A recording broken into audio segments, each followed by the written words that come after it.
The darkness is pretty dark. It's pretty black. And if you're not prepared to see just how dark it is, you should never look into the shadow.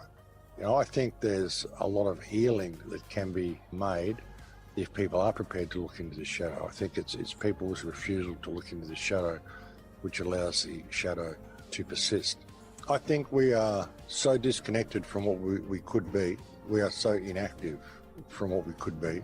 I think the first goal is to encourage people to ask questions, ask the right questions. They can make up their own mind as whether they're prepared to open that doorway to walk through and ask those questions. What is impossible? The only thing that's impossible is that which you believe is impossible. And most people have no idea of what is possible at all because their entire belief system is centered around what they believe they know, which is what's taught to them, which is all left brain stuff. And it's got to fit within this little scientific box. And if it works outside that paradigm, you don't think about it, it's not possible. Well, the only thing that's impossible is that which you believe is impossible, and that's what makes it impossible, is your belief in that. So that's why I don't do belief. And why I've always had no stake in the outcome, I don't do fear. Reality will mirror things back to you. They've even hijacked all that, to the law of attraction. What you think about, you will manifest. How I became a radio host back in 2008 was because I had this incredibly profound experience in meditation one night, and I realized it was all an emotional mirror. So, our problem is that we create these goals and we have a stake in the outcome of these goals. We're taught to, this is our business sense. We've got to create these goals and get to these milestones. But mostly they're unrealistic. Mostly they're based on economic values and all the stuff which is wrong completely. And very often, people are, doing these goals in a business manner, and it's all about creating wealth in their lives. And they'll find that the more wealth they create, the more expenses they generate with it, and they live to their means all the time. It doesn't matter if you're making $100 a week or $10,000 a week, you're going to be spending $100 a week or $10,000 a week. Your lifestyle seems to change around your income, and people generally live to their means because that's the focus. Whereas I just don't think about stuff like that. And you'll find that you live in a natural state of abundance. You don't really want for anything. I don't have a lot, but I don't want for a lot because I don't need a lot. We misplace our values, and even the law of attraction and all this sort of stuff, it's been taken over from the law of mirroring, which is a more emotional language. They've tried to turn it into an intellectual language, and they've even taken terms such as abundance, and they've turned it into prosperity, which makes you think about finances, you prosper and get wealthy and rich, which that isn't wealth. True wealth is health and friends and companionship and having a safe environment. Happiness, this is wealth, and money doesn't buy that. People think it does. No, money buys you stuff and big houses and the bigger front door, and then you can feel that you're better than the neighbor, and all this division takes place, and people get jealous because you've got a bigger front door than them. It's crazy stuff. So, that's just, I've found the way you can live your life and just sort of get through it is to have no stake in the outcome and realize you're speaking this emotional language and go with the flow and allow things to unfold. Don't have your goals too firmly set, because you may miss something along the way, some little sidetrack which is going to lead you somewhere that you didn't even expect, which is where you actually needed to go. So you've got to be careful on what these goals are. My only goal in life, like they asked me when I was a child at school, what do you want to be when you grow up? And I said, outrageously happy.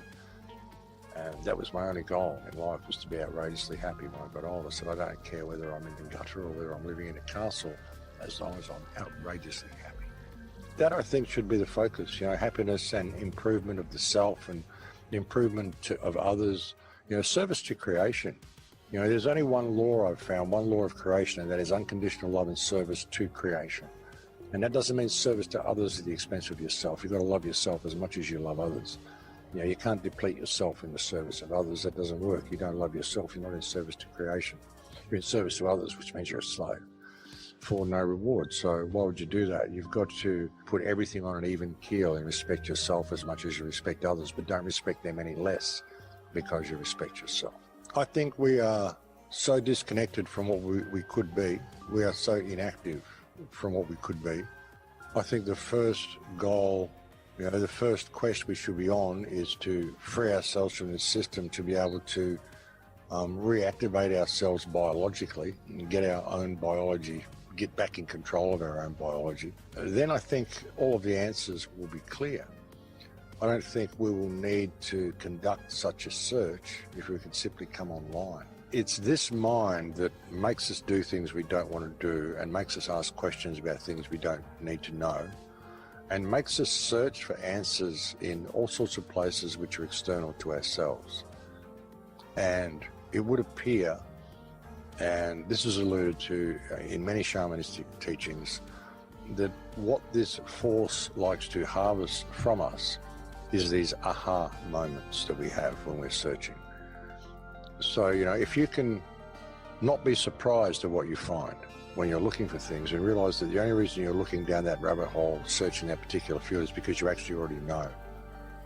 And if you can look within, you'll find that you won't have those aha moments and you can free yourself of this predator mind. And when you can do that, things become clear in your head and amazing feats of knowledge and comprehension can be achieved just by matter of course, without really needing to search. If you're prepared to believe yourself and believe your intuition and listen to your intuition, you'll find that you already know a lot of things you're just not prepared to admit. Yeah, and the big problem that we're facing here is a loss of self. There's been an underlying message through the whole lot for the last 10 or 12 years is to lead people back to themselves. It's about the rediscovery of the self. And I can't teach you who you are. I can't teach other people who they are. All I can do is help them discover that for themselves. You can't tell people the truth because they won't believe you. They won't listen. The only way to get people to the truth is to help them discover it themselves. It has to be realized. Real truth can't be told. It has to be realized. Encourage people to ask questions, ask the right questions. And I've kind of led them to certain doorways and, you know, they can make up their own mind as whether they're prepared to open that doorway and to walk through and ask those questions and whether they're spiritually and emotionally and psychologically ready for the answers that they're going to find. Because, you know, the darkness is pretty dark. It's pretty black. And if you're not prepared to see just how dark it is, you should never look into the shadow. And that's why I don't just tell people things outright and make statements, you know, outright blanket statements usually. You know, maybe I've slipped up sometimes and done that, but we all do. But it's mainly encouraging people to ask questions because it's a loss of self. That's the problem. That is only something that people can discover on their own if they're prepared to. You know, I think there's a lot of healing that can be made if people are prepared to look into the shadow. I think it's people's refusal to look into the shadow which allows the shadow to persist. But, you know, it's an uncomfortable place for a lot of people to go because they have to admit that their life has been a lie, that it's been meaningless. They've been doing all this stuff which was completely meaningless and unnecessary. And that's been one good thing about this lockdown. Maybe people will realize just how worthless their jobs were and all this stuff they were doing that they really didn't need to do anyway. You know, it was just all to take up time and collect paper. You know, perhaps there will be some sort of a spiritual enlightenment that comes out of all of this. But of course, yeah, I tended to push it the other way. But if you were an all-powerful being such as God, you were just there by yourself, it would be a pretty boring existence by yourself. You'd want to do something. What if you shattered your consciousness into individual fragments so you could experience yourself to discover how you became God?